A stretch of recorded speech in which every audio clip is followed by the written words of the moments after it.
They drop to a spot, get square, go attack, fit, form, and run your feet. And it doesn't take a great killer block. It's just basically a shield, and the kickoff returner does the rest. In our kickoff coverage, we have three groups of people. We have headhunters, we have coverage people, we have safeties. We would call this kickoff coverage right here 138. 1 stands for the guy that's going to be the safety along with our kicker. Our kickoff will be our safety, and then 1, the first number, would be the safety also. This is 1. And we'd number across. 1, 2, 3, 4, 5, 6, 7, 8, 9, 10. Kicker right there. So it's 138. So 1 is the safety along with the kicker. 3 and 8 are headhunters. The rest of the guys, 2, 4, 5, 6, 7, 9, and 10 are coverage people. Now let me explain real quickly what's the difference.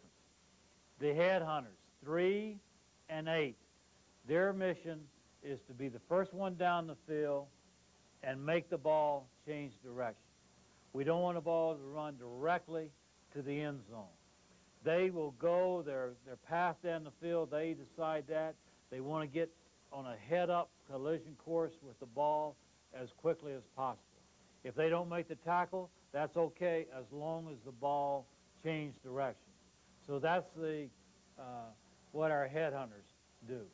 All right, our safety, what they want to do is sprint down the field, get 5 to 10 yards away from the action, and then be in a control position and keep the ball between them. In other words, if it breaks out of there, then they're going to make the tackle. Now the coverage people, it's 7 people involved right there. This is our point guy right here, and what he should do is go directly to the football. All right? The next 3 guys should keep it on their inside shoulder. All right? This would be our contained guy here, number 2. All right? So our point guy, go right to it, keep it on your inside shoulder, keep it on your inside shoulder, and contain and keep it on the inside shoulder. Same thing over here. Keep it on the inside shoulder, keep it on the inside shoulder, contain and keep it on the inside shoulder. Now their rules are different in this regard. When you get within 5 to 10 yards of the ball carrier, if you've got a blocker between you and that ball carrier, you'll get squared up on that blocker and then squeeze the next guy over. You won't take a side where you open up a gap. So in other words, we're going to stay square on blockers once we got to the 5 to 10 yards distance away from the ball carrier. So, you know, these are the people we fully expect to make the tackle. We don't want them to run themselves out of a lane and not make a tackle. So let's roll this thing and we'll see how this thing turns out. Again, we got our headhunter right here, number 8. And notice how he just goes directly to the ball. And not only does he break up this wedge, but he makes the ball carrier change directions. We don't want to just go down here and give ourselves up, but we also want that ball carrier to change directions. You know, notice my headhunter on the other side, number 3. He's, again, leading the pack down there, going directly to the football, working his way through there. He ended up getting blocked, but somebody else is going to take his place. Notice my 2 safeties. We'll run this back. And notice my 2 safeties.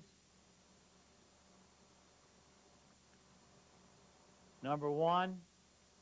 And we'd like for him to get on down the field. And again, he and the kicker will keep the ball between them. That ball should stay right between those 2 guys, and they move with it as the ball moves. Then everyone else is coverage guys. And these are guys are, again, if you got a blocker in front of you, break down. If you don't, keep on going. So here we got a return. We're going to block numbers up front. We've got a wedge behind. We break up the wedge. We make the ball run sideways, and here we go. Our people converge on the football and make the tackle inside the 20-yard line. And that is for sure. If you can make them start inside the 20-yard line, you really gain an advantage. Here it is from behind. Again, there's our headhunter. Here's our headhunter. They take direct courses right to the football. Get yourself on a collision course with that ball. In other words, that guy was on a good collision course. We make the ball run sideways, and then we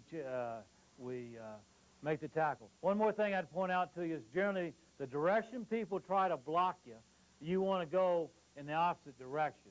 In other words, right here we have a guy, and this guy's trying to block him to this side. Well, he's going to cross his face now. He needs to get back and get his position on the ball. But whatever way they're trying to block you, you generally want to cross their face opposite. We don't want to go in the direction that they're trying to block us. I hope you've gotten something out of the information that we've talked about here. I appreciate my coaches being involved. We believe in special teams here at Virginia Tech. And if you're going to be successful, you got to believe in it. You got to believe in it to the point where you work at improving your skills. You got to believe in it as a team to work to improve whatever area you're talking about. But if you'll put the effort into it, if you'll take some of the things that we've talked about, apply them, I really think it'll help you be a better special teams player and as a result win more football games. So hopefully we've been of some help. I think if I had to say one word to say what's important to be a great college football player, I'd use the word relentless. I've always liked that word. I use it a lot, but relentless in your efforts to become a great football player, your workout habits.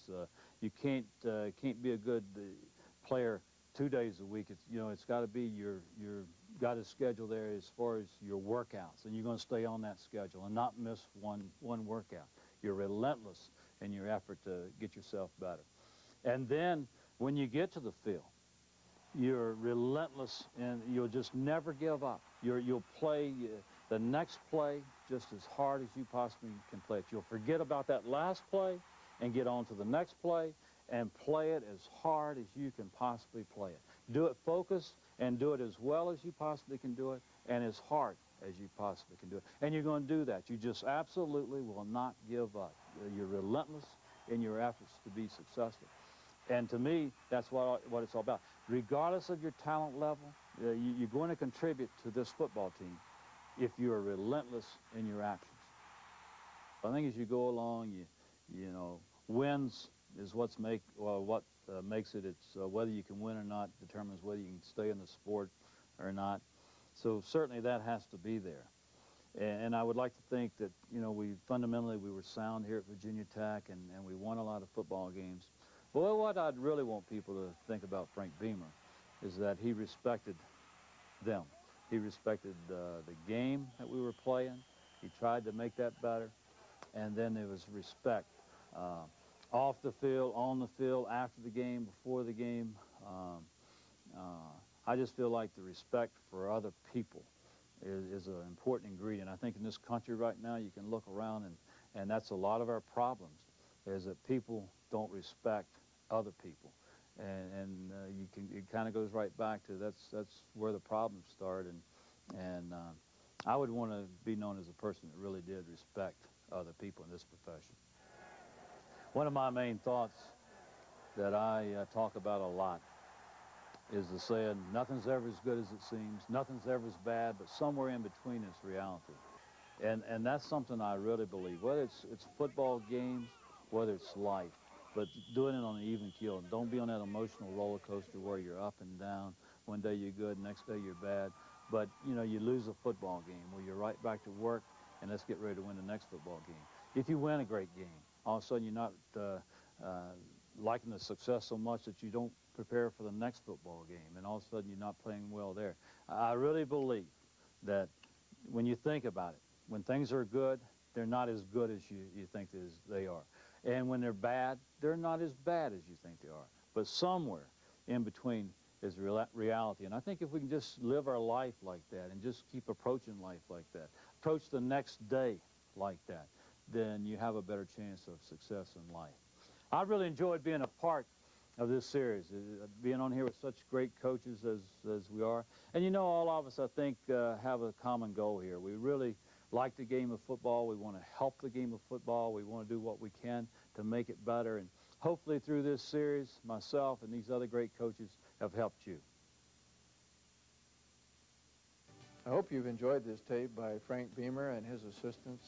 Frank at Virginia Tech has really resurrected that program And one of the strong points of Virginia Tech football over the years, particularly recent years, has been their special teams. And we thought there was no finer coach in the country than Frank to talk about this area of play. So we hope you've benefited and learned a great deal from this tape. This Legends of the Game video is one in a series of instructional tapes made for coaches, athletes, parents, and fans of the game of football. There are a total of 10 tapes available covering all aspects of football. We sought out the best coaches in the country in order to produce top-quality instructional tapes. If you would like to order additional videos or receive more information about the Legends of the Game series, call 800-230-3831 or write us at Coaches Direct in Lincoln, Nebraska. You may also fax us at area code 402-465-8849, or you can visit us on our website at www.coachesdirect.com. Thank you for your interest in the game of football.